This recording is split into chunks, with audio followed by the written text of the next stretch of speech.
Boa noite a todos, os colegas que estão nos acompanhando aí nesse nosso bate-papo com a ABS de novembro de 2021. Hoje nós estamos com o assunto de aplicações da proteção, cuja palestra vai ser proferida pelo ilustre engenheiro Marcelo Silveira, que, por uma questão de horário, a gente sempre começou o evento às 19h, mas dessa vez estamos começando um pouco mais cedo. Inclusive, no próprio link do Zoom das inscrições apareceu o horário de 19 horas. Então, algumas pessoas devem ter tido dúvidas se começaria realmente às 18h30 ou se às 19h. Mas, em função desse compromisso aí do engenheiro Marcelo, a gente vai ter que começar mais cedo para poder ter condição de adequar o horário que ele tem disponível para a gente poder fazer o evento. Gostaria inicialmente de agradecer a todos os colegas presentes pela participação aqui conosco nesse importante tema da engenharia civil, ligado à proteção. E dizer para vocês que a gente vem realizando esse evento aí, do bate-papo com a ABS, desde o mês de fevereiro de 2021, e de lá para cá nós temos procurado fazer um evento mensal. Começou inicialmente às sexta-feira, na última sexta-feira do mês, e depois a gente transferiu para as últimas quartas-feiras do mês, em função da solicitação do pessoal de São Paulo, que sempre, nesse horário da última sexta-feira do mês, dia de sexta-feira fica um pouco inconveniente aí para eles em São Paulo, em função da distância, a programação de cada um, a gente então fez essa troca, eu achei que foi muito conveniente. E nesse mês de novembro, nós estamos trazendo o engenheiro Marcelo Silveira. Vamos fazer um breve histórico aqui da sua atuação, aí, além de atuar em Fortaleza, em todo o Brasil, foi um dos pioneiros a vir, junto com o engenheiro Eugênio Calduro, de trazer para o Brasil o sistema de proteção com cordoalhas engraxadas. Isso aí na década de 90, né? E de lá para cá ele vem atuando muito intensamente em vários tipos de obras impressionantes, como também, como exemplo, né?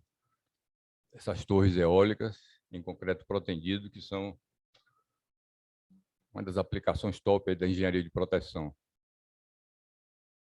O Marcelo Correia Alcântara Silveira, engenheiro civil, foi formado pelo Centro de Tecnologia da Universidade Federal do Ceará, tendo concluído o curso em julho de 1980. Foi engenheiro do Departamento de Obras e Projetos da Universidade Federal do Ceará, UFC, de 82 a 1991. Também foi professor do curso de extensão Edifícios em Concreto Armado, da Universidade Federal do Ceará, UFC, em convênio com a Associação Técnico-Científica Paulo de Fronte, ASTEF. Foi professor da disciplina de concreto protendido do curso de pós-graduação da Unifor.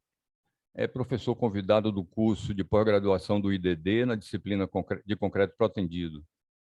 É professor da disciplina de concreto protendido no INAEP, que é o Instituto Nacional de Estruturas Protendidas. É sócio do Escritório Técnico de Projetos Estruturais MD Engenheiros Associados S/S, com sede em Fortaleza, Ceará, tendo filial em Niterói, no Rio de Janeiro, e projetado mais de 2.000 obras em concreto armado e protendido. Vem prestando serviço de consultoria em diversas obras de importância, tais como o Canal da Integração do Açude Castanhão, Metrofó, no metrô de Fortaleza.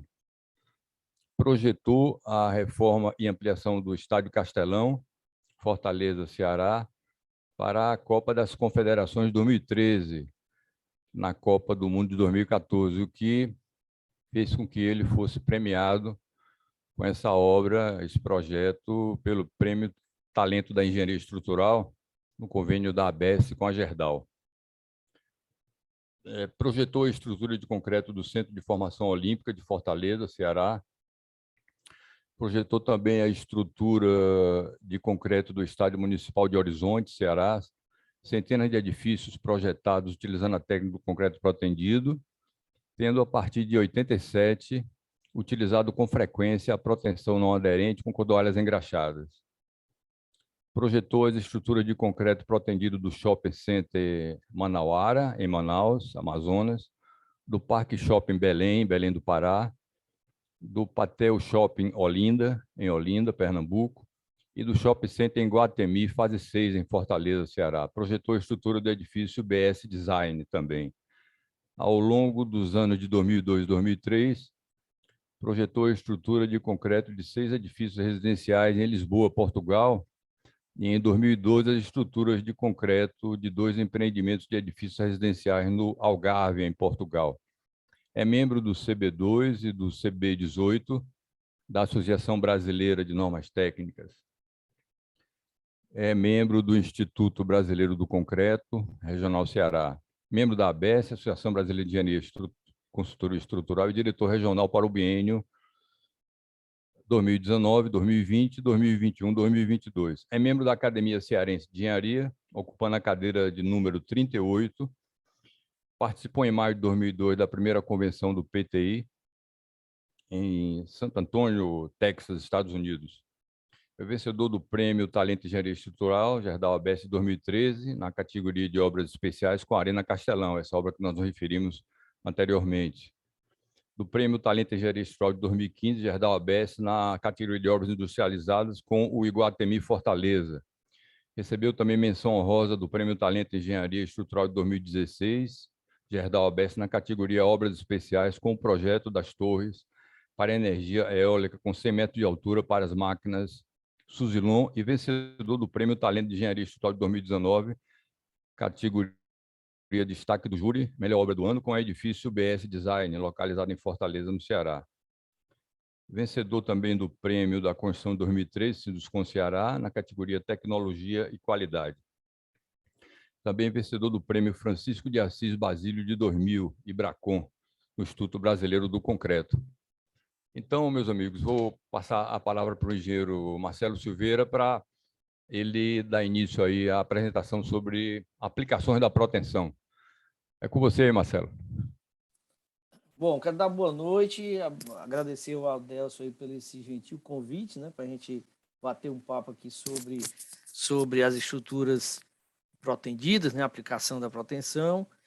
E vamos lá, né? Vamos discorrendo aqui um pouquinho, fazer um histórico, o histórico de como é que a gente começou a trabalhar com estrutura protendida, o desenvolvimento, e a gente mostrar alguns sistemas estruturais que a gente tem usado, inclusive com a evolução deles, e como é que está hoje em dia, né? O estado da arte hoje, e como é que está sendo a utilização dessas estruturas, tá certo? Então, vamos lá, né?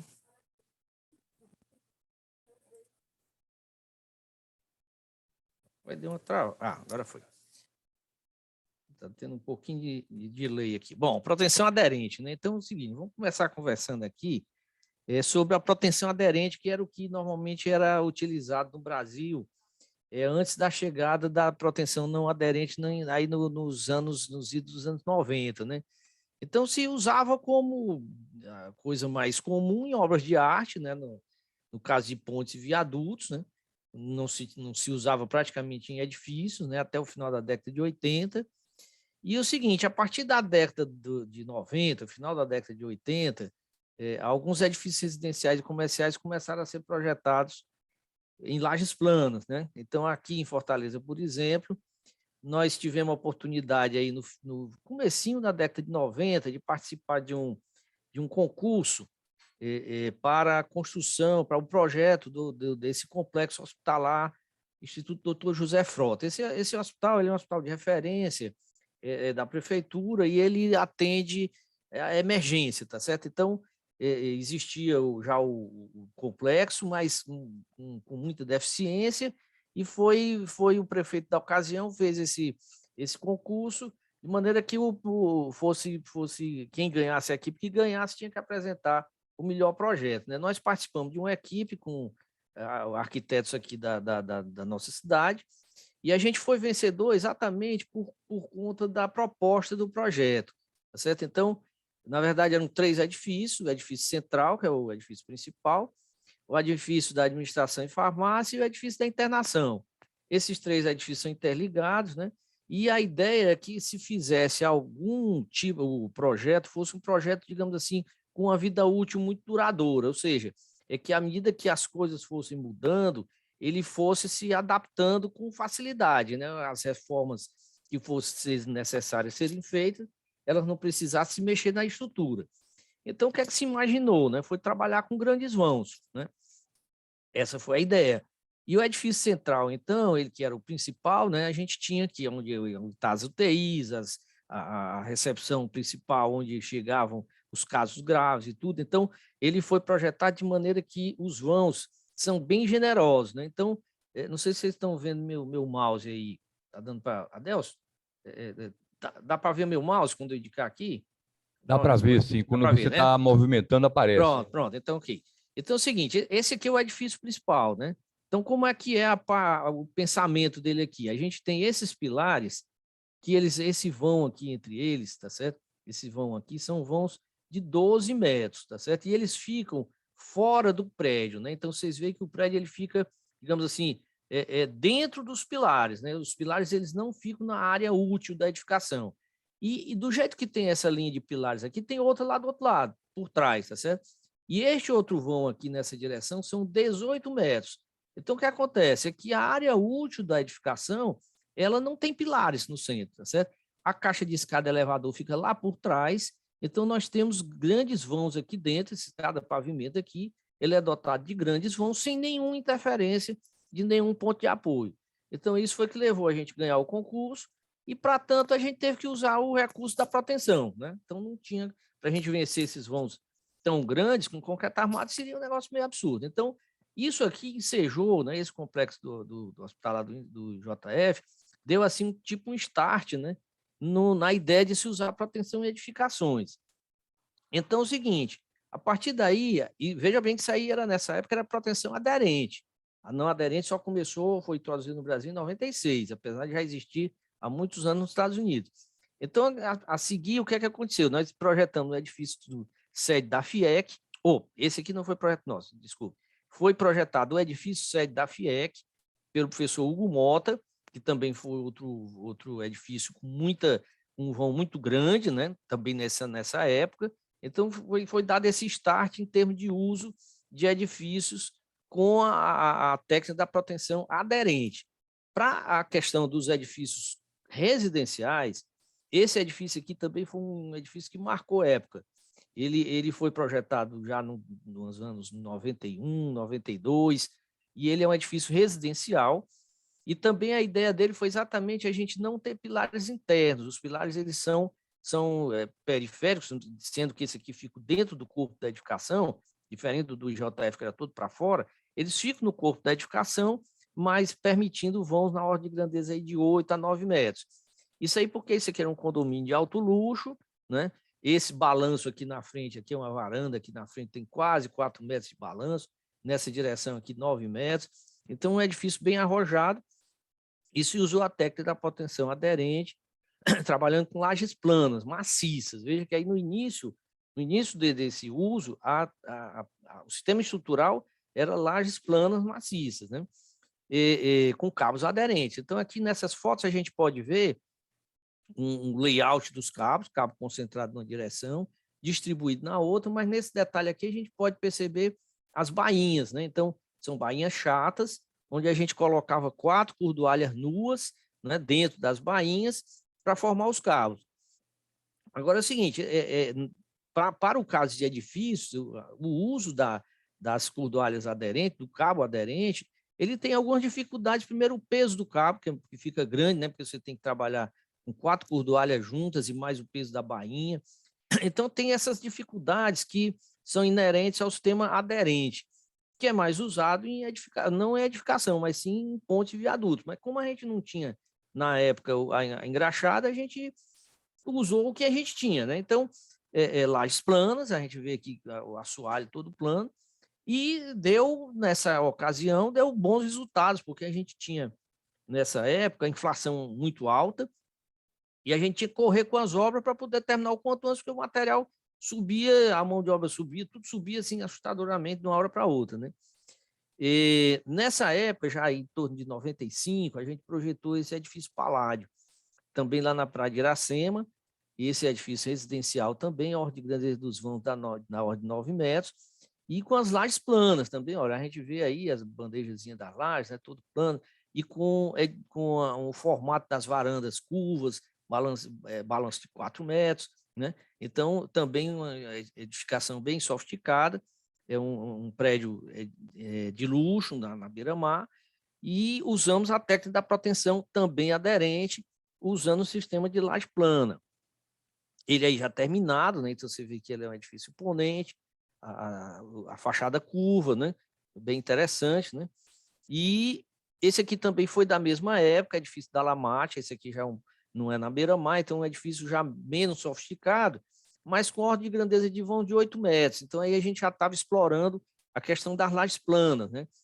Que traz uma série de vantagens. Você não ter viga, você tem forma mais barata, você tem facilidade de execução, você tem uma alta produtividade. Então, a coisa já foi tomando, digamos assim, um rumo da técnica da proteção ser utilizada como um recurso de construção, no sentido de baratear as obras e trazer mais qualidade, do ponto de vista de você não ter interferência de vigas em ambientes, não ter que rebaixar forro por conta de vigas, ou atrapalhar a parte de instalações, né? Então, a gente começou a dirigir os projetos para usar sempre as lajes protegidas, né? Esse aqui é o edifício mesmo anterior da Lamate já pronto, né? Com o revestimento feito. Daí surgiram, nesse período de 1990 até 1997, nós fizemos uma série de outros edifícios comerciais e residenciais. Esse aqui é um edifício comercial de escritório de escritórios, né? De salas comerciais. Os estacionamentos são no subsolo, e um edifício com uma variação muito grande na fachada, né? Mas de fácil de fazer, porque as lajes planas não tem viga, né? As vigas só tem no core do edifício, e a laje totalmente maciça e plana, né? Esse aqui é o edifício São Tófilo. Esse aqui já é um edifício de alto luxo, já fica na Praia do Meireles, em Fortaleza. O alinhamento dos pilares dele só fica nesta fachada e na fachada posterior.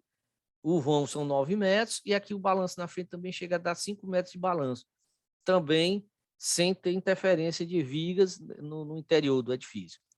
A partir de 1997, a gente já estava com esses edifícios, já foram em construção ou já finalizados, e aí surgiu o que realmente a gente queria, que era a utilização dos cabos não aderentes, né? Então, os cabos não aderentes chegaram ao Brasil, a cordoalha engraxada, em 1997, e ela foi introduzida pela Belgo Mineira, com uma ação muito forte do engenheiro Eugênio Calduro, que foi uma pessoa assim que, de fato, o trabalho dele que foi importante em conseguir trazer a cordoalha engraxada para o Brasil, né? Porque aí deu um salto, né?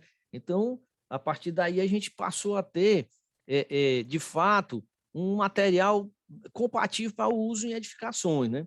Nessa ocasião, aqui em Fortaleza, foi criada a Impacto, pelo engenheiro Joaquim Caracas, que para nós aqui do Ceará, na ocasião, foi muito importante, né? Porque aí a gente, além de ter as empresas nacionais que já existiam, né?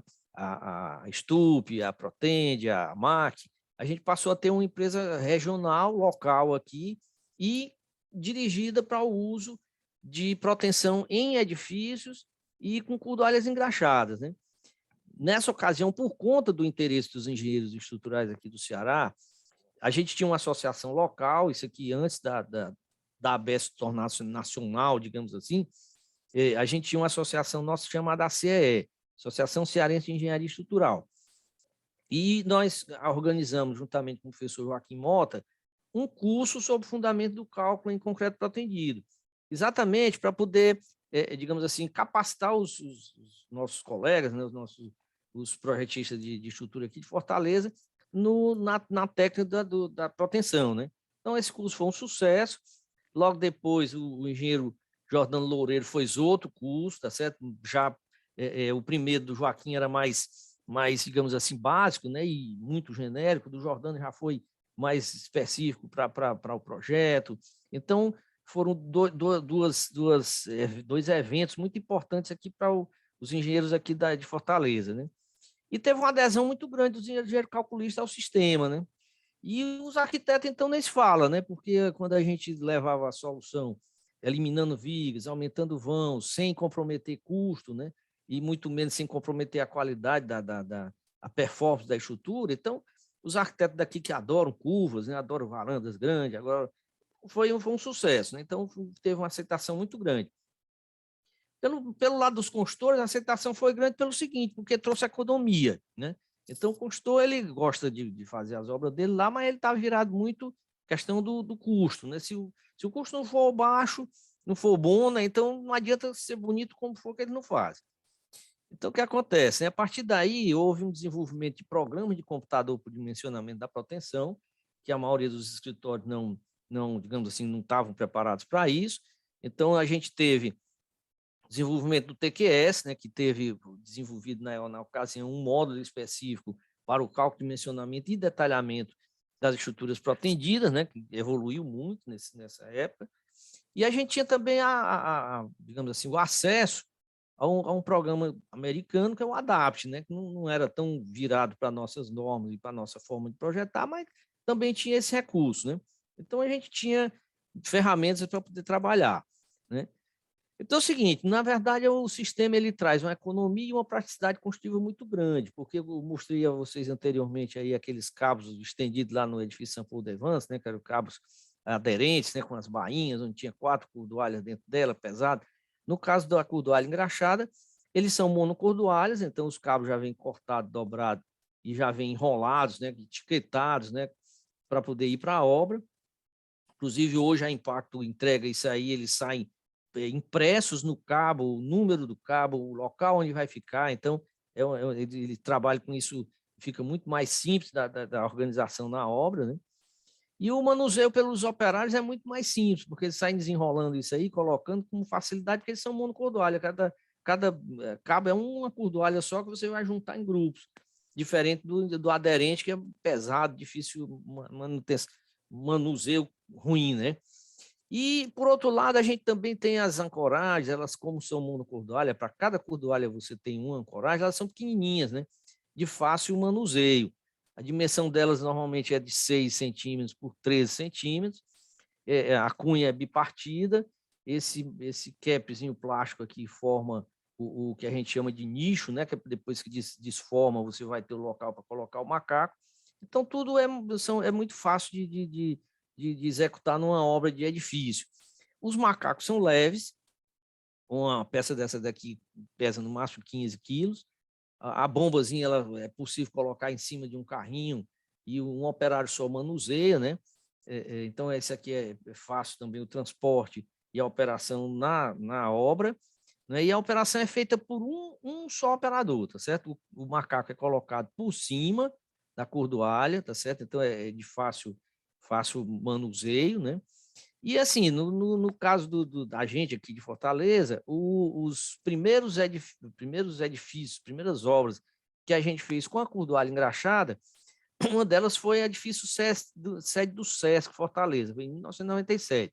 Esse edifício já estava projetado com cordoalha, com cabo sistema aderente, e na ocasião nós fizemos um estudo para o Sesc, transformando o projeto de aderente para não aderente, e deu uma redução muito grande. Eu não lembro mais porque as moedas trocam tanto, que eu não lembro mais qual era a moeda, quanto é que deu. Eu sei que deu uma redução estúpida no custo, né? Você não tem a injeção, não tem bainha, a operação é mais simples, então deu uma redução muito grande. E o Sesc não vacilou, trocou, a gente mudou o projeto, trocando do aderente para o não aderente. Outro edifício também que aconteceu a mesma coisa foi o edifício Ancoradouro. Esse edifício tem o nome exatamente porque ele é em frente ao Ancoradouro na praia do Mucuripe. Vizinho ao Ancoradouro aí fica o clube do Yacht Club, né?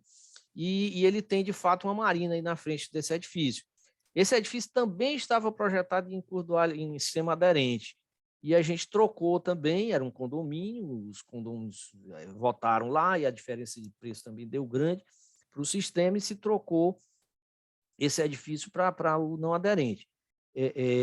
Aqui ele dispõe de um balanço muito grande aqui na frente, são 4 metros também, um vão aqui enormes, vão dar quase 10 metros, tá certo? O sistema aqui já era nervurado, essa laje aqui já não era mais maciça, era protendida, mas nervurada. Aí eu vou falar um pouquinho aí dessa evolução dos sistemas e o que é que levou a gente para fazer isso.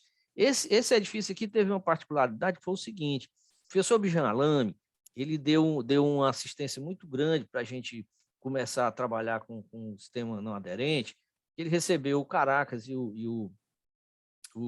esse engenheiro aqui, que é o Ricardo Brito, e o Helder Martins, na primeira viagem que o Caracas fez lá na Califórnia para poder fazer acordo lá e pegar toda, digamos assim, a orientação de como se fazer o projeto. E depois a gente teve a oportunidade de ir lá também, conversar com ele e tudo, e nós formulamos um convite para ele vir visitar a obra do Ancoradouro.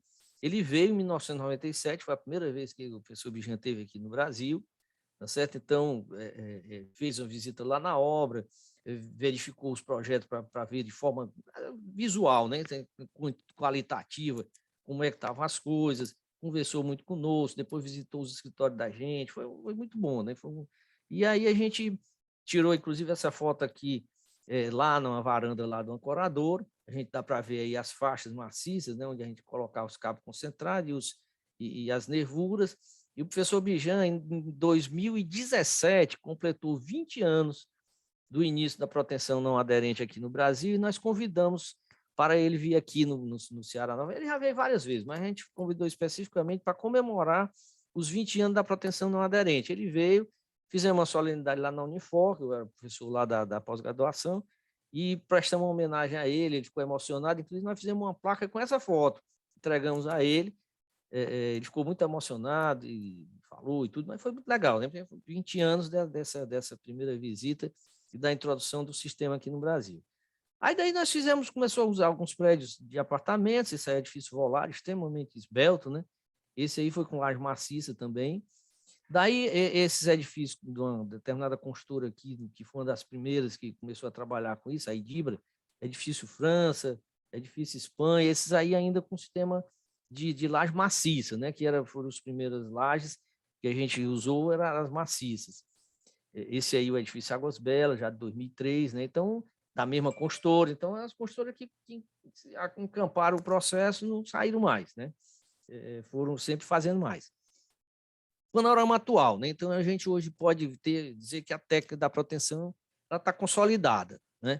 Então, a gente, na cidade de Fortaleza, no interior do Ceará, nós temos várias obras já executadas, em andamento, né? Com a técnica da proteção não aderente, e em muitas outras cidades, em praticamente todo o Brasil hoje, se faz edifícios protegidos, né? Que é digamos assim, o foco dessa apresentação da gente aqui. Essa foto eu gosto muito de mostrar, que essa foto aqui ela tem já alguns anos, mas ela ainda é muito atual, porque eu faço o seguinte: eu coloco aquele edifício Paládio que eu mostrei, que é um edifício da época da década de 90, em proteção aderente. Este edifício aqui, que é o Classic, também foi feito com proteção aderente. Já nessa época aqui, essa época aqui foi 2000, essa foto é de 2005, 2006, por aí. Estava em construção outros 2 edifícios, mas já com o sistema não aderente. Esse aqui, que é o Porto Ideal, e este aqui, que já estava mais avançado, que é o Trindade e Tobago. Então, todos esses edifícios aqui da mesma construtora. Então, eu digo assim, olha, é interessante que se o camarada já vem desde a década de 90 fazendo edifício em proteção e foi evoluindo junto com a técnica, é porque o sistema é bom, né? Porque construtor, se não der lucro, ele vai para outra, né? Então, por que usar a proteção, né? Então, a proteção, ela, do ponto de vista técnico, ela se usa porque ela reduz as tensões de tração no concreto, né? Então, você joga os cabos lá dentro, comprime, puxa os cabos e solta ele ancorado nas pontas. O que é que vai acontecer? A gente vai jogar tensões de compressão na estrutura nos locais onde ela traciona. Então, a gente vai reduzir as tensões de tração ou até eliminá-lo, né? E introduz esforço externo que equilibra as ações externas, ou seja, com o cabo curvo, o que é que a gente vai fazer? Ele tende a se retificar. O que é que vai acontecer? Ele, na tendência à retificação, ele vai fazer tentar fazer uma movimentação de contrária aos esforços que são da gravidade, né? Porque o traçado de cabos que a gente coloca é tal que vai fazer esse tipo de ação, né? Então, a gente limita as tensões normais de tração, tá certo? Porque o concreto, como ele é muito bom a compressão, mas é ruim a tração. Se eu conseguir fazer isso, eu vou estar usando o máximo do que o concreto é possível de nos oferecer, né? E o problema da fissuração é resolvido, né? Em oposição ao concreto armado, porque o concreto armado, ele naturalmente vai fissurar, né? Para trabalhar, as armaduras dele, elas são passivas, né? Ela vai atuar, a armadura no concreto armado vai atuar na hora que ele tracionar. Então, por isso que a gente chama ela de passiva, né? No protendido, o que é que vai acontecer? Devido a gente introduzir os esforços de compressão, né? Então eu vou em oposição à tração, aparecida no concreto, então eu vou resolver o meu problema de fissuração, que é um dos grandes problemas que a gente tem de dimensionamento de uma estrutura armada. E aí, com isso, se eu reduzo essa fissuração, ou elimino a fissuração, eu vou ter as minhas seções íntegras, né? Então, o meu momentinho nessa da seção vai ser cheio, né? Eu não vou ter a seção fissurada, onde as minhas flechas vão dar maiores, né?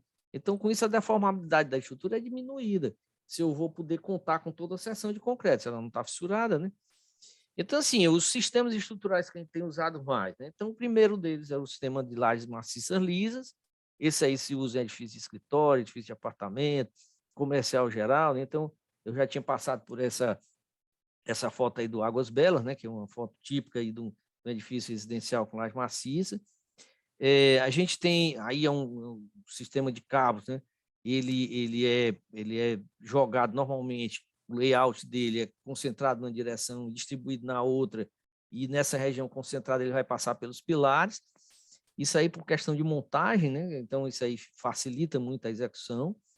A gente tem usado também lajes maciças com capitéis. Quando é que isso aí normalmente é usado, né? Os capitéis eles aparecem no momento em que eu tenho os pilares com pequenas dimensões ou com cargas elevadas, que eu vou ter problema de punção.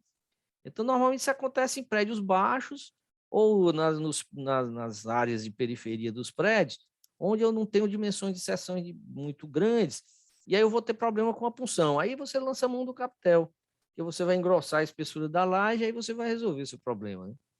Outra solução, outro sistema estrutural muito usado é laje maciça com faixa, né? Então, como é que a gente usa isso? Então, por exemplo, se você tiver uma situação em que um vão numa direção é muito maior do que no outro, né? Então, numa direção eu vou necessitar que a laje fosse mais grossa do que na outra direção. Então, o que é que a gente faz? A gente engrossa só aquele vão onde a dimensão dele é maior, né? Para isso, a gente faz uma faixa, uma altura maior, de maneira que a gente possa resolver o problema, né? Então, esse edifício aqui, o edifício Beira-Mar 2020, usou essa técnica, né? Isso aí foi na década foi 2005, 2006, por aí, mais ou menos a gente estava com esse prédio aí. E aí, aqui no Ceará se usa bastante as lajes nevuradas, né? Então, a gente começou a evoluir das lajes maciças, já se usava laje nevurada em concreto armado, e começamos a fazer elas em concreto protendido, né? Então, mesmo edifícios de apartamento, escritório, comercial em geral. E, inicialmente, por exemplo, o primeiro prédio que a gente fez com as lajes nevuradas protendidas foi um ancoradouro, né? Então, isso aí foi assim, o start, né? E usava-se muito dessa forma aqui. Como é que a gente fazia?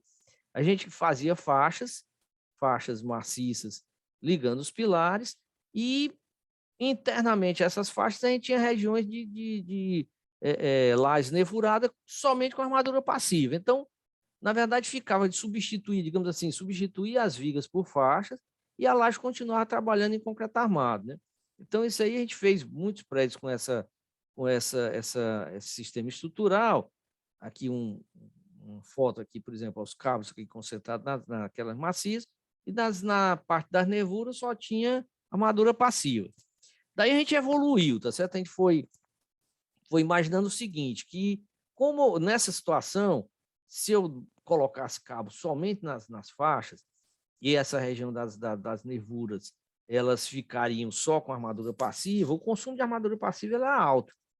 E a gente aí começou a pensar na solução da gente fazer o seguinte, no caso das lajes maciças, como era o layout, né? O layout a gente coloca cabo concentrado numa direção e distribuído na outra. Isso aqui a gente desenvolveu junto com o Caracas, né? Então, o que é que a gente pensou? Então, vamos fazer o seguinte, vamos usar a laje nevurada e vamos protender as nevuras. como é que a gente ia fazer isso? A gente ia pegar, colocar cabo concentrado nas faixas e na direção das nervuras a gente ia fazer o seguinte, iam fazer as nervuras unidirecionais, a direção principal sendo uma, essas nervuras aqui são só de travamento para respeitar a norma, né? E aqui eu vou ter o seguinte, cabo concentrado nessas faixas e cabo distribuído nas nervuras. Com isso, o que é que a gente ia fazer? A gente ia fazer com que as lajes entre faixas também fossem protegidas. E com isso a gente não ia ter tanta armadura passiva como a gente estava tendo, né? Então a gente batizou esse sistema como sistema de laje nervurada unidirecional. Por que unidirecional? Porque eu tenho nervura só numa direção e na outra direção é a faixa. Então, nós fizemos isso aí, a gente começou a estudar isso aí em 2005, aí nós fizemos alguns projetos piloto em 2005, depois foi evoluindo e a gente passou quase uns 10 anos, um pouco mais, trabalhando com esse tipo de laje, fizemos muitos edifícios residenciais, comerciais, shoppings, né? A maioria desses shoppings a gente fica com esse sistema, e muito interessante, muito interessante. Esse aqui é o Pátio Shopping Olinda, a gente vê aqui perfeitamente essa distribuição de cabos, os cabos na faixa, e na direção transversal, onde eu tenho as nervuras, os cabos distribuídos. Note que é o seguinte, eu costumo chamar muita atenção, o pessoal diz, isso é uma viga faixa. Não é viga. Isso não é viga, é uma região maciça da laje. Porque ela não é viga porque a proporção entre a largura dela e a altura dela não responde como elemento de barra. Na verdade, isso aqui é um maciço da laje, e aqui você tem que dar o tratamento de laje nervurada, e na região dos pilares você não vai ter cortante, você vai ter não vai ter o cisalhamento por força cortante, você vai ter punção. Então o tratamento aqui é esse de punção. E essa armadura aqui não é estribo, isso aqui é uma armadura de ligação entre a parte maciça e uma costura, e a parte nervurada, tá certo? O tratamento é esse. Eu, inclusive, tive a oportunidade de conversar isso muito tempo, quando a gente começou a usar isso com o professor Bijan, e ele concordou com o nosso posicionamento e a forma de calcular, e nós fizemos aí mais de 100 prédios, centenas de prédios com esse sistema, sempre trabalhando muito bem, tá certo? Esse aqui é o BS Design, que a gente ganhou em 2019 o Prêmio Talento, o destaque do júri. Ele usou a técnica da proteção usando o sistema unidirecional, né? Aqui eu tenho, essa aqui é o quinto subsolo, são 5 subsolos. Cordoalhas, aqui os cabos são concentrados nessa direção, e na direção transversal eu tenho as nervuras, onde eu tenho os cabos distribuídos, tá certo? Note o seguinte, esses subsolos aqui, esse prédio ele ocupa uma quadra. Então, essa quadra é 100%. Descontando as calçadas e recursos, não sei o quê, vai dar aí, esse subsolo está dando 90 por 90. Não tem junta de dilatação, tá certo? Ele é inteiro. Ele tem junta de construção, ele foi construído em 3 etapas de cada laje, porque são 2 torres. Eu vou avançar aqui aqui uma foto do prédio. São 2 torres, a torre sul, a torre norte, aí ele tem uma ponte, aqueles andares todos aqui corporativos, eles interligam, se vão entre uma torre e outra, são 35 metros, isso aqui é metálico, essa parte central aqui, essa estrutura é híbrida, e o que é que acontece? O subsolo, ele está nessa quadra. Então, aqui embaixo, a laje ela é única. A gente fez ela em 3 etapas apenas para construir, quer dizer, foi a primeira torre sul, depois veio a torre norte, isso a diferença de lei de uma para outra era de 4 semanas, e essa parte central ela interligava, a gente colocou os cabos, eles têm um traspasse dos cabos para poder a gente puxar aqui pelo meio, mas na verdade não existe junta de dilatação. Então, com o recurso da proteção, a gente consegue fazer panos de lajes imensos sem precisar de junta de dilatação, tá certo? Então, esse edifício aqui, ele são 2 torres, as 2 torres são iguais e simétricas, né? Os 2 cores aqui, eles são de concreto até essa altura, depois eles passam a ser metálico, e a estrutura ela é muito interessante e foi feita com sistema de unidirecional, de laje protendida. Agora é o seguinte, uma evolução da laje nervurada é esse sistema aqui, que é o sistema PaviPlus. Isso aqui também foi, a gente ajudou com o Caracas a desenvolver isso aqui, foi a partir de 2017, se não me engano, 2016, 2017. Começou-se a pensar o seguinte, a gente começou a pensar numa situação de otimizar ainda mais a construção. O sistema unidirecional, a gente tem que calcular como laje nervurada. Então, lá você tem armadura de capa, tem que verificar cisalhamento de nervura, essa coisa toda. E a gente começou a pensar o seguinte, qual seria uma alternativa que a gente tinha de dar um tratamento porque a laje maciça, em termos de mão de obra, ela é campeã, tá certo? É muito simples de executar. Só que o volume de concreto fica mais alto, né? E aqui no Brasil o volume de concreto é muito importante, até na hora de você ganhar um projeto, se você der uma laje média alta, o cara não te contrata. Então, o que é que a gente começou a pensar? Não, vamos partir para a laje nevurada de maneira que ela seja uma laje nevurada que se comporte como laje maciça. Então, a gente foi ver que para ficar dentro da norma, eu tinha que ter a distância entre nervuras adjacentes menor do que 50 centímetros. Para que isso? Para poder a gente não ter problema com cisalhamento de nervura e nem precisar de capa na laje. A capa da laje, não precisar de armadura na capa da laje. E com isso a gente foi e começou a desenvolver esse sistema, que é um sistema de laje nervurado, onde você tem um volume de concreto que chega a dar até 20% menor do que uma maciça, mas que trabalha como uma laje maciça exatamente por quê? Porque a gente tem a distância entre as nervuras menor do que 50 centímetros, a capa da laje é 10 centímetros, essa laje, por exemplo, ela tem 20 centímetros, então tem 10 de nervura, mais 10 de capa, a gente atende às condições das normas de desempenho, não precisa armar a capa porque a gente está com essa dimensão menor do que 50, e não tem acisaramento de nervura, o tratamento é só de punção em torno dos capitéis. As cordoalhas são colocadas também no sistema de concentrar numa direção, a gente tira uns caixotes para poder ficar o maciço, e na direção transversal a gente coloca uma nervura se outra não, porque essa dimensão aqui está dentro da distância máxima entre cabo distribuído da nossa norma, que é de 6 vezes a espessura da laje. E é muito simples de execução, tá certo? Então, esse sistema Plus, está aqui uma foto aqui do Smart Dome, aqui em Fortaleza, da laje do térreo. A gente vê aqui em cima, a gente tem condição de verificar a simplicidade, né? Eu tenho cabo concentrado, aqui, ó, tem um cabo concentrado aqui, essa região aqui a gente tirou os caixotes, e nessa direção aqui tem os distribuídos. Vai ver que aqui, ó, aqui, eles estão pendurados, porque aqui ainda vai ter mais laje a fazer depois. O subsolo é bem maior, e a gente não vai usar a junta de natação, vamos usar a junta de construção, mas aqui dá para ver, ó. Eu tenho um cabo aqui, pula a nervura, um cabo aqui, pula a nervura, um cabo aqui, pula a nervura, e aí vai. E não tem armadura de capa, só tem o negativo e o positivo, né, que normalmente é a armadura mínima, porque quando a gente aplica a proteção, a gente usa a proteção ou completa ou limitada, onde eu não vou ter nunca necessidade de tracionar nenhum trecho da laje, aí dá tudo comprimido. Aí só a proteção já resolve, a armadura toda é a armadura mínima. Outro sistema que a gente tem usado é o sistema de laje apoiado em viga, tá certo? Que é, por exemplo, aqui foi uma igreja que a gente calculou lá nas dunas, são vigas protendidas, os vão aqui são até de 8 metros, ou 28 metros, e na outra direção aqui eu tenho laje nervurada com cordoalha dentro das nervuras. Deixou-se aparente para a questão até de arquitetura, o arquiteto quis fazer dessa maneira, aí outro aspecto, exceto o aspecto externo, uma arquitetura bem arrojada.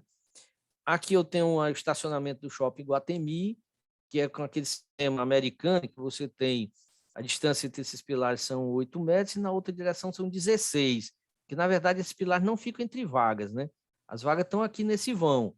A vaga, você tem carro estacionado aqui, outro aqui, e o vão aqui no centro é o rolamento. Inclusive, as próprias rampas também são com esse mesmo padrão, em que se estaciona nas rampas também. Então, eu vou ter aqui, nessa direção aqui, eu tenho vigas que são a largura de 1,20 m por 60 de altura. Aqui são vigas, não é faixa, não. Viga. E aqui, na outra direção, eu tenho uma laje unidirecional apoiada nessas vigas com cordoalha dentro das nervuras, tá certo? Então, ele é de um vão imenso, né? Você fica com tudo livre total e muito confortável o estacionamento. Aí outro ângulo, né? A gente dá para perceber aqui. E outra aplicação muito frequente que a gente usa hoje, demais, são os radieprotendidos, certo? Esse aqui são os conjuntos habitacionais, umas casinhas com térreo superior, são apartamentos pequenininhos, em que a gente fez aqui no Ceará. Esse aqui foi o primeiro que a gente fez, em 1998, né, com cordoalho engraxado. Esse aqui foi, inclusive, na época, matéria da revista Técnica, né? Nós fizemos 2.000 unidades dessa. Quem visitou essa obra na época, o saudoso professor Vasconcelos, Nelson Covas esteve aqui com a gente, que houve um Embracon em 2000, eles quiseram vir visitar essa obra e a gente veio mostrá-los. Em residências de luxo a gente faz, tá certo? Nós fizemos um radier aqui para esse prédio em 1999, foi o prédio mais alto que a gente pôs em cima de um radier protendido, com 15 pavimentos.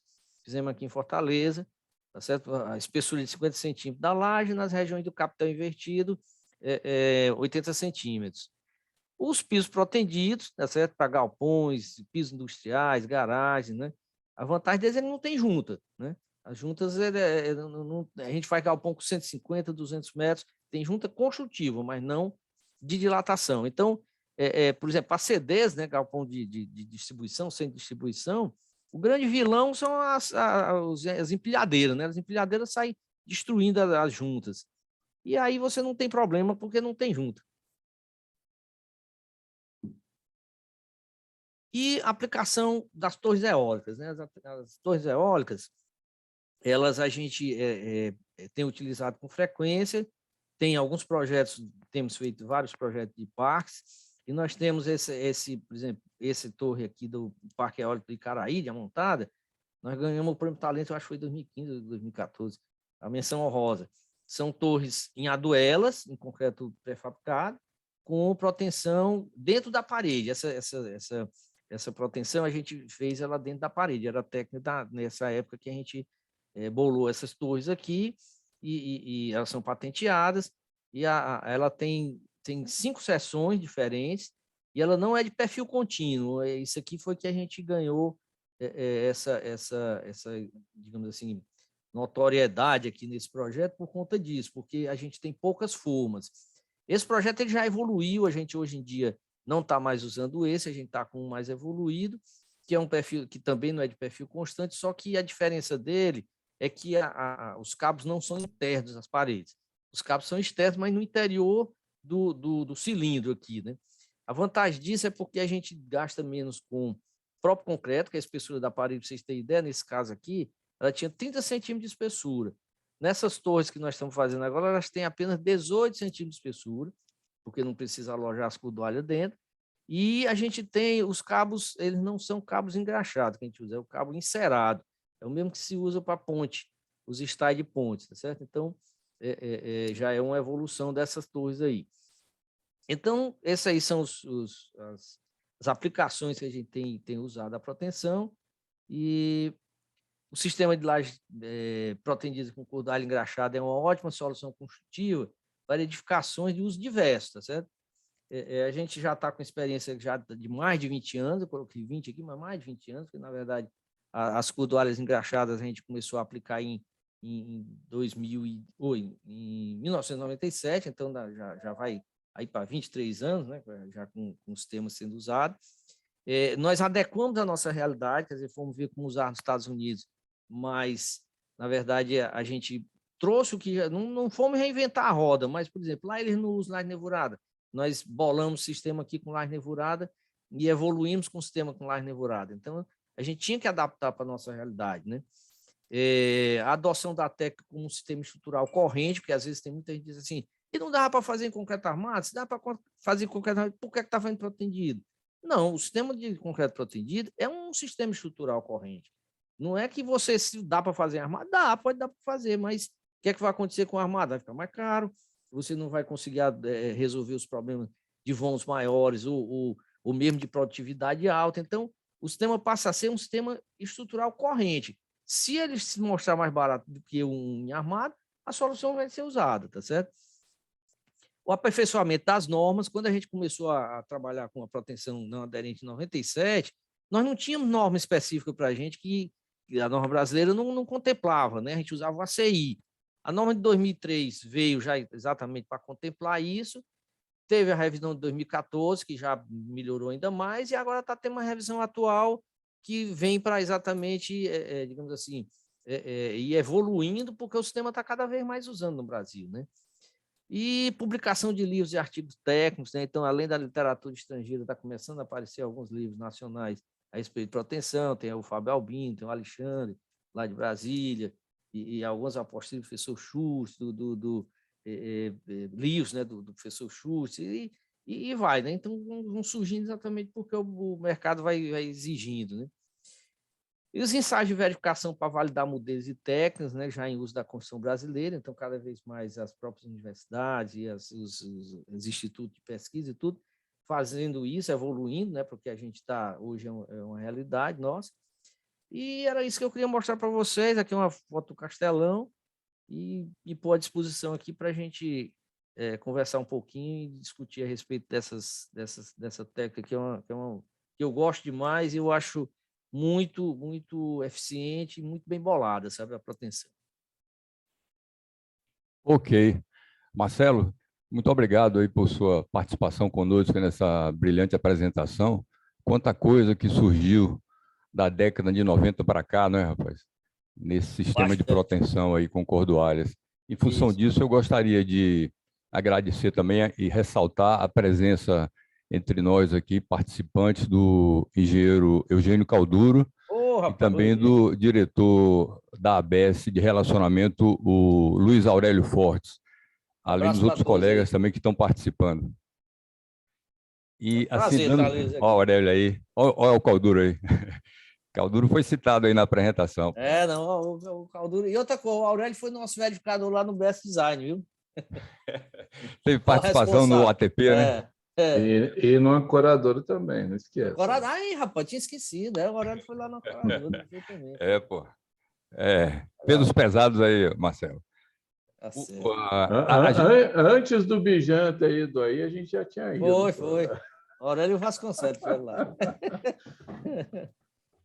Ei, Marcelo, assim, seguindo aquele padrão que a gente faz. Bati o Calduro. Se tem alguma pergunta. Pois não, Aurélio, pode falar. O Eugênio. Estou cumprimentando o Calduro aí. O Eugênio é o responsável aí por esse negócio aí, viu? O Eugênio é o cara. Ele é o culpado aí.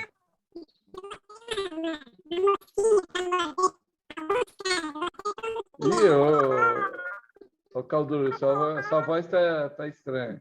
O sinal tá ruim. Acho que é algum problema na internet. É o áudio, né? É o áudio. Eugênio, tá ruim o seu som. Você está em 78 RPM, daí a voz está estranha. É mesmo, rapaz. É verdade. Eugênio, o seu som tá ruim, pô, não tá dando para ouvir. Mas tudo bem, Mas não deixa a gente não, pô, vamos continuar aí. Ô Marcelo, a gente vai abrir aqui para ver se tem alguma pergunta no chat. Tá. E pelo jeito só teve uma pergunta aqui, pô, deixa eu ver. Só teve uma pergunta aqui que eu fiz para você, dizendo o seguinte: Marcelo, gostaria de saber se o sistema PaviPlus, patenteado pela Impacto Proteções, se você tem conhecimento que só pode ser usado a execução por essa empresa. Você sabe dizer alguma coisa sobre isso? Rapaz, eu não sei. Aí tem que perguntar ao Caracas lá. Eu não sei se ele já liberou para outras empresas fazerem, não. Não sei falar, não. Tá, então aí fale sobre o seu, as aduelas para protendidas que você patenteou aí para as torres eólicas. Outro escritório pode projetar, não tem que lhe pagar o royalties, como é que é feito? Não, pode projetar, deixa que paga o royalties. Certo. Tá bom, entendi. Tá bem. E tem uma pergunta também aqui Primeiro tem que aprender a fazer, né, Marcelo? Primeiro tem que aprender a fazer, mas depois pagar os royalties. Tá certo. Isso é verdade. Tem uma pergunta aqui também da Catarina Maria. Eu gostaria de saber, em prédios como o Patel Olinda, usa proteção nas nervuras de travamento para dilatação térmica? Pode usar ou não? No caso lá, a gente não usou, não. Tá certo? As de travamento, elas são armadas. Ok. É opcional, não é isso, Marcelo?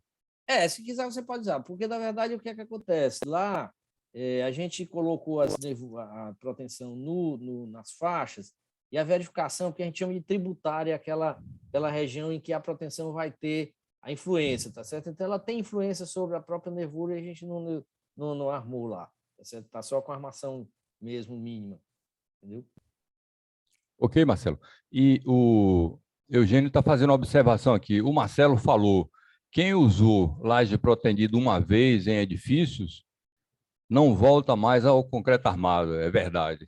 Mas não conheço, não tenho uma construtora que a gente trabalhe, que diga assim, agora estou fazendo concreto armado. Faz não. Não faz. Então, pessoal, como a gente não comentou no início, mas é assim, depois do chat que a gente esgota as perguntas, a gente pode abrir câmera e microfone para poder falar pessoalmente. Se alguém tiver alguma pergunta aí para o engenheiro Marcelo sobre a apresentação ou alguma curiosidade sobre proteção ou outro assunto, fique à vontade, abre o microfone aí, ativa a câmera e pode perguntar tranquilamente. Boa noite, pessoal. Boa noite, Marcelo. Eu já fui aluno, né, lá pelo INAEP. Tudo bem, professor? A respeito do PAV Plus, né, do sistema PAV Plus aí, como é que está, assim, questões normativas? A gente pode, por exemplo, qualquer escritório de projeto pode utilizar o sistema PAV Plus sem medo, no que diz respeito ao atendimento à norma, por exemplo, também a questão do atendimento ao tempo ali de resistência ao fogo, e em comparação também com que eu vi que o senhor citou que não há necessidade de colocar armadura negativa, por exemplo. Como é que está isso no mercado, né? Eu acompanho um pouco o pessoal do Impacto, né? Estive no Impacto em 2019, se não me engano. Esse sistema PAV Plus ele era embrionário na época que eu estive lá, mas eu vi que já avançou bastante, né? Já está até pelo sul do Brasil, e apesar de lá ter um pouco de resistência, né, com relação à proteção, mas como é que o senhor vê isso aí a nível nacional, né, com base nas nossas normas da ABNT? Na verdade, a gente teve bem cuidado, né, com essa questão normativa, de olhar todos os pontos para poder, de fato, atender a tudo, né? Então, assim, a questão primeiro, a distância entre as nervuras, né? A distância entre as nervuras é menor do que 50 centímetros, que era o ponto de partida para poder você ter o tratamento de laje maciça. E não precisar calcular cisalhamento em nervura, e você poder dispensar a armadura da capa. Não é a armadura negativa. A armadura negativa tem, e tem lá na região dos capitéis, então na região dos pilares, você tem que ter a região maciça, e você dá um chute inicial para ver o tamanho dela, mas o correto é quando você, programa que você usar, por exemplo, TQS, o Adapt, o EBED, o que for, você vai ter que checar se a sua região de compressão vai estar dentro do capitel. O capitel tem que estar macicinho ali para poder trabalhar corretamente, né? A gente vai tirar as nervuras, ou vai tirar as cabacinhas, né, na direção onde eu vou concentrar os cabos, para ficar um trecho maciço, para poder pôr os cabos ali naquela direção. Na outra direção transversal, a gente tem que passar lá com 2 cordoalhas, pelo menos em cada nervura, tá certo? Você vai ter que chegar lá e checar o colapso progressivo, verificando se 2 cordoalhas, pelo menos, são necessárias.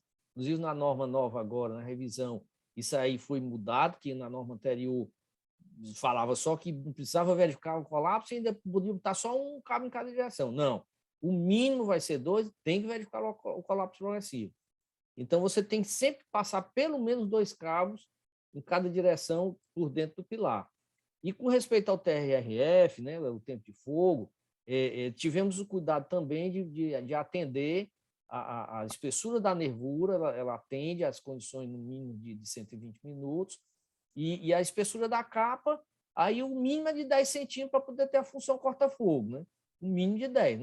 Se você botar menos, aí você vai lá na 6118, diz que se você colocar menos de capa, você tem que ter uma armadura, tem que ter uma capa adicional de argamassa aderida, que tem que ser ensaiada, que eu acho que dá mais trabalho. Eu, com os clientes da gente, eu digo, rapaz, não bote essa argamassa, não. Vamos botar logo a espessura da capa, pelo menos de 10 centímetros, e você gasta um pouquinho mais de concreto, mas você elimina uma etapa na obra. Eu não vi ainda nenhum cliente nosso que chegasse e disse, não, vamos botar argamassa. Não bota. Bota logo a espessura da capa no mínimo 10. Estou falando para edifício mais alto, que o TRRF vai ser de 120 minutos, né? Edifício mais baixo, não. Aí pode ser que passe aí com espessura de capa menor, tá certo? Mas atende direitinho as normas, tanto a 6118 como as questões das normas de desempenho.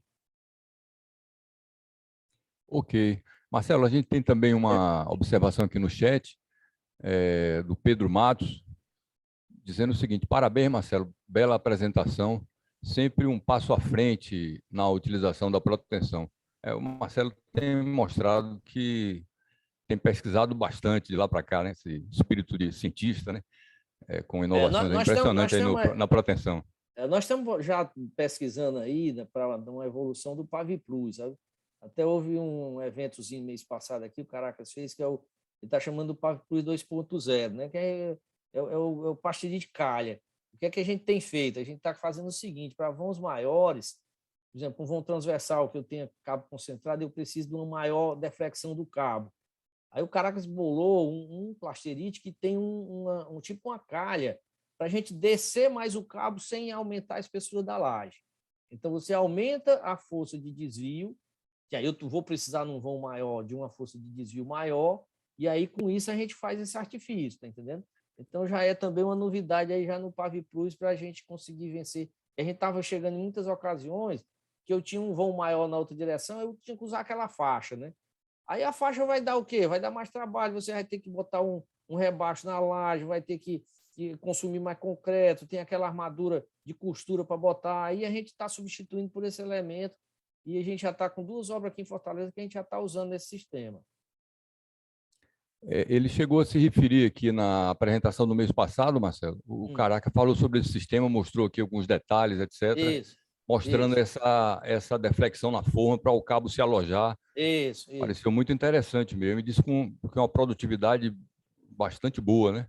Porque a gente está de olho o tempo todo na produtividade. Nada se está introduzindo de forma que vá reduzir, ou então tem que aumentar o efetivo para poder fazer a mesma obra, tá entendendo? A ideia é sempre ter uma produtividade alta. Ok. A gente, aqui no caso do chat, a gente não teve mais perguntas. Gostaria de solicitar aos colegas aí presentes, que ainda não perguntou, se tiver alguma pergunta a fazer para o engenheiro Marcelo, a hora é essa.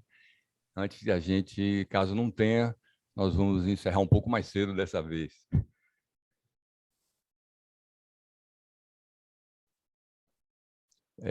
Pedir também para que as pessoas possam, que queiram disponibilizar a câmera, aí pode, para a gente entrar naquele espírito do bate-papo, né?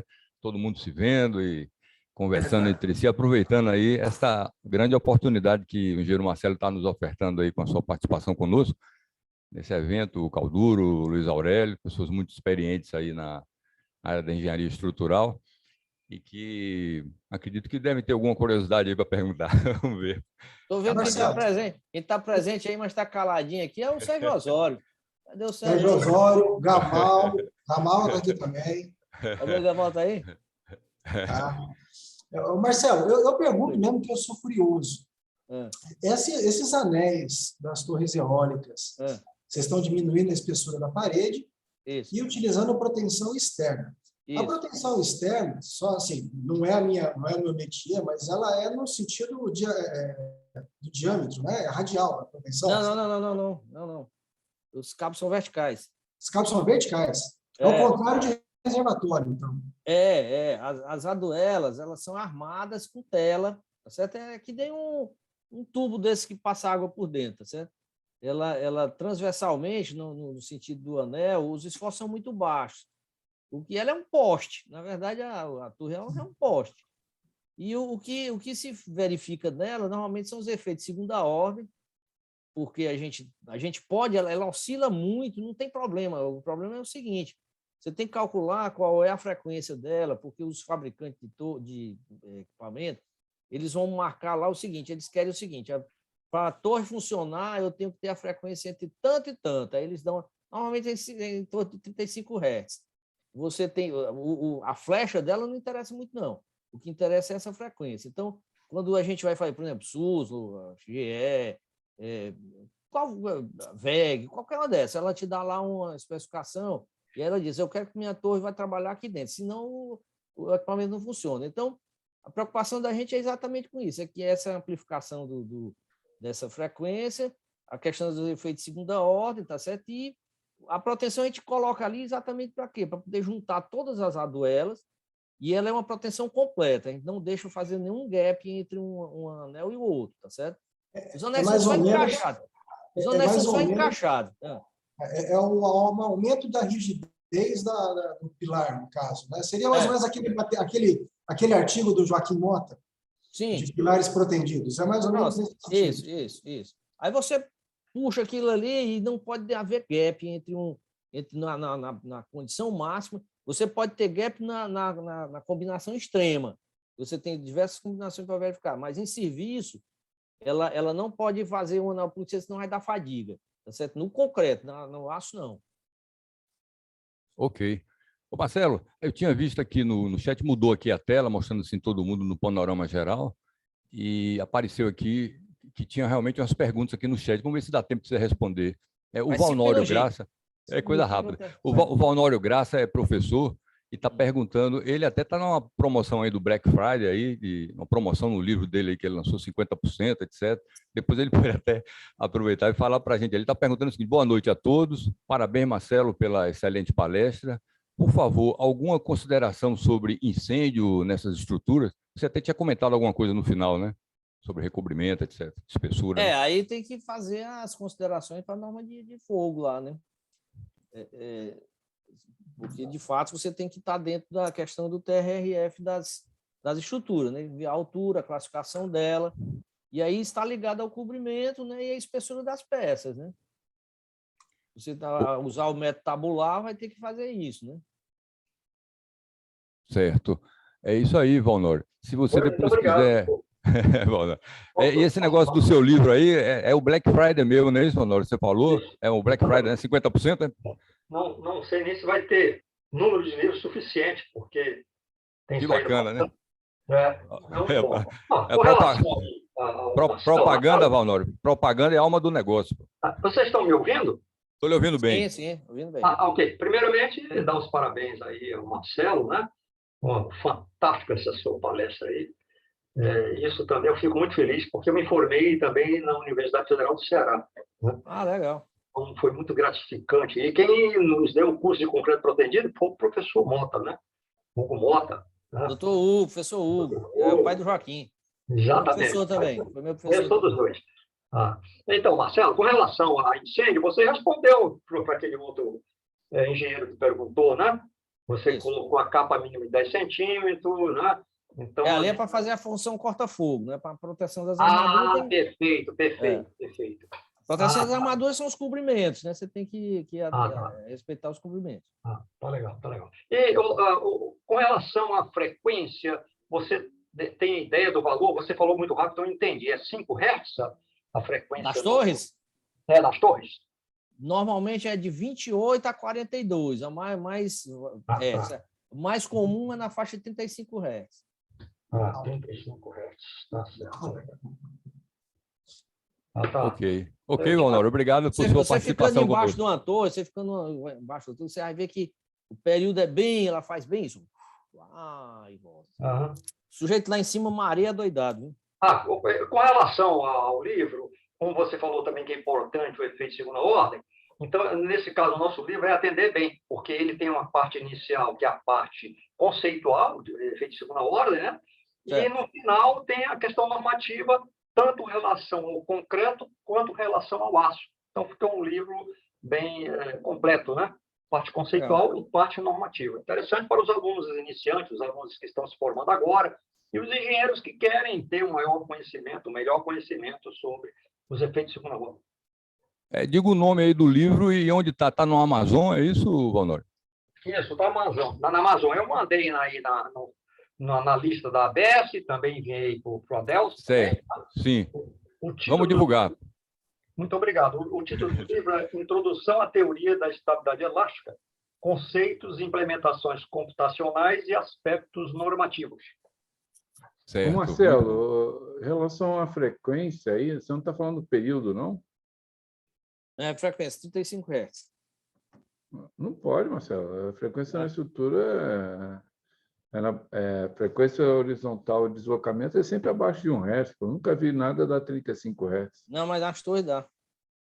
Se for comparar com o edifício, é totalmente diferente. Não é o período, não? Deve ser o período. Não. É frequência mesmo.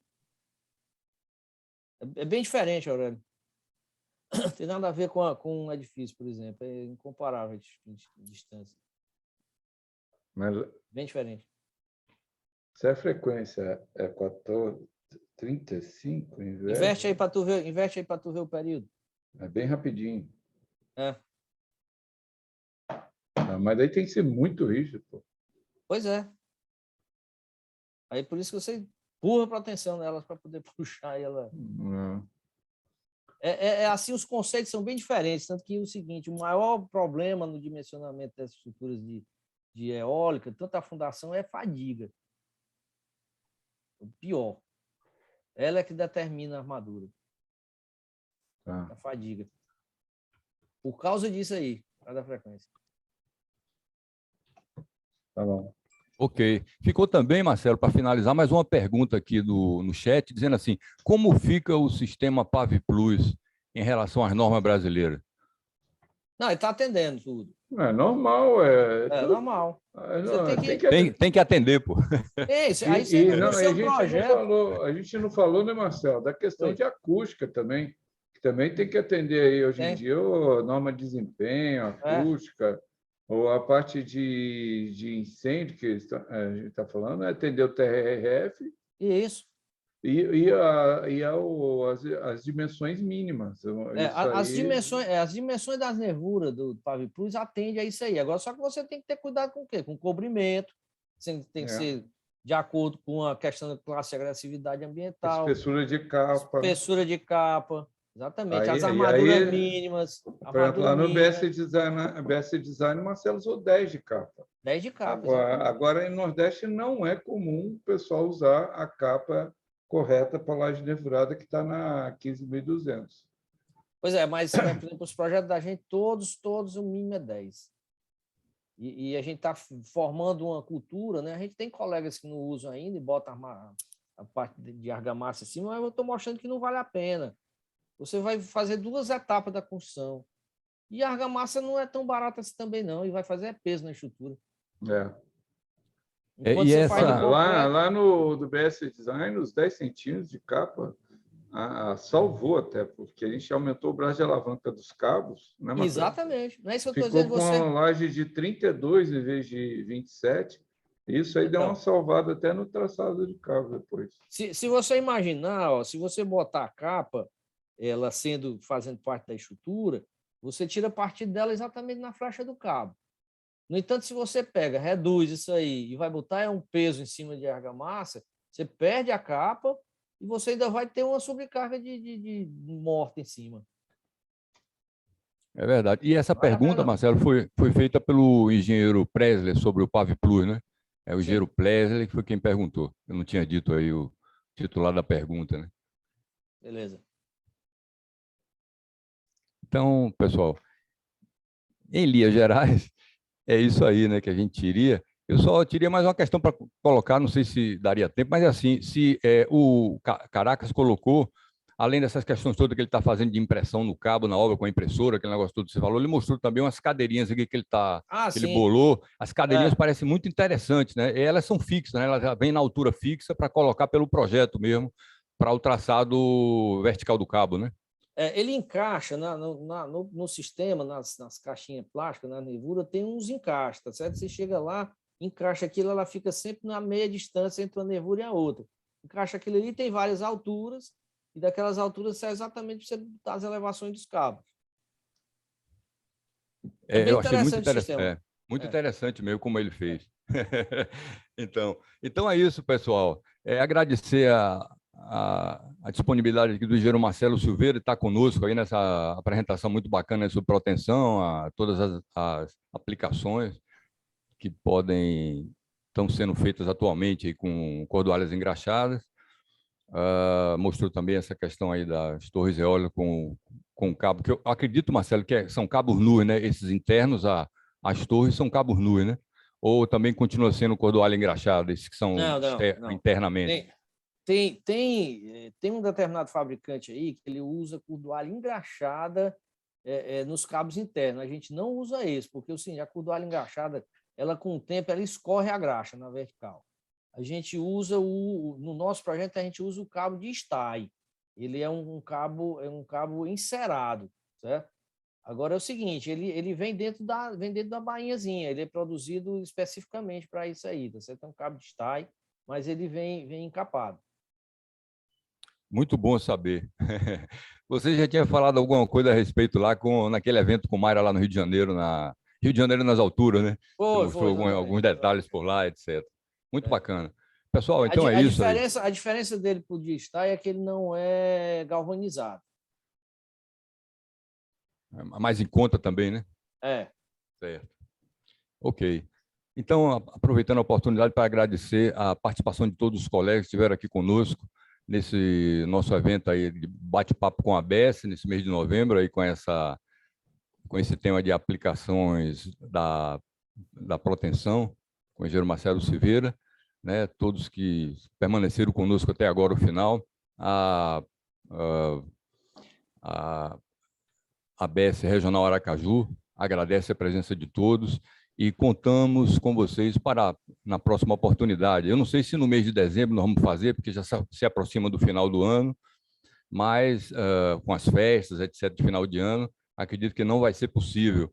Mas aí, se Deus quiser, em janeiro de 2022, a gente retoma aí essa atividade dessa divulgação que estamos fazendo aí com a ajuda dos colegas que fazem as apresentações. A Aurélia já teve a oportunidade de falar para a gente aqui sobre a ATP. Agora tivemos o Marcelo Silveira. O mês passado foi com o engenheiro Caraca, da Impacto Proteção. E a gente vem aí procurando ocupar esse espaço nas últimas quartas-feiras do mês. Né? E agradecer. Adelson, Pois não, Aurélia? A gente vai fazer dia 24 de dezembro, porque na programação da Google é uma porcaria mesmo. Vamos fazer uma reunião que é bem melhor do que ficar assistindo programação porcaria de TV. Vamos pensar nisso aí, Aurélio. E aí eu queria, dessa vez, vocês sabem, eu queria ter colocado aqui, porque a gente está com a dificuldade de divulgação com essa questão das leis aí de informática, etc. Não está podendo mais divulgar os e-mails assim nos eventos e tal, e que está criando uma certa dificuldade, pode ter algum tipo de penalidade. Então, a ABS está com uma certa dificuldade de disponibilizar esses e-mails das inscrições de vocês que fazem para participar do evento. Então, era para colocar, pedir a vocês que colocassem aí no chat o e-mail de vocês e tal, porque a gente ia anotar, copiar eles para poder ter condição de convidar quem... Porque a gente ficou só até a lei ser promulgada, acho que foi a partir de julho, a gente não pôde mais disponibilizar, não recebeu mais da Elaine lá. Inclusive, eu gostaria de publicamente agradecer mais uma vez à Secretaria Executiva da ABS pela grande colaboração que tem nos dado aí no evento, na preparação da sala, na montagem dos folders, né, na ajuda de divulgação nas redes sociais da ABS. E vamos pensar nessa proposta do Aurélio aí, fazer mais um tema aí em dezembro, vamos ver se dá, pessoal. E contamos com vocês aí. Dia 24, daqui a um mês. 24. Mas será que é quarta-feira? Você já olhou aí na folhinha? É quarta-feira, por 24? Não importa, é um mês. Não importa? Não, porque você se lembra, o evento era a última sexta-feira. Tem que ser quarta-feira? Pô... porque 24 é véspera de Natal, né? Mas, assim, a gente vai tentar manter as quartas-feiras, né? Era sexta, por causa do pessoal de São Paulo. Aurélio foi um deles que pediu, rapaz, não faça sexta-feira, porque aqui pra gente é ruim. Sexta-feira, mudou para quarta. Então tem que ser quarta-feira, Aurélio. Não, senão então bagunça, teria que ser dia 22. Dia 22 não tem graça. Tem que ser na véspera de Natal, pô. Pô. Então estamos aí, pessoal. Muito obrigado pela presença de todos. Se fosse o ano passado, que a gente estava com aquele lockdown lá, ia ser ideal, né? É verdade. Esse ano o pessoal vai todo mundo para a rua. Todo mundo doido. É isso aí. Aí, se Deus quiser, até a próxima oportunidade. Obrigado, Marcelo. Estaremos juntos. Um abraço a todos. Abração aí a todos. Abração a todos. Eugênio, muito obrigado aí pela presença. Tchau, Aurélio, valeu. Abração, Marcelo, Aurélio. muito obrigado mais uma vez. Tchau, Eugênio Vozinha. Tchau, Eugênio Vozinha. Grande abraço, hein? Falou, pessoal. Boa noite. Boa noite.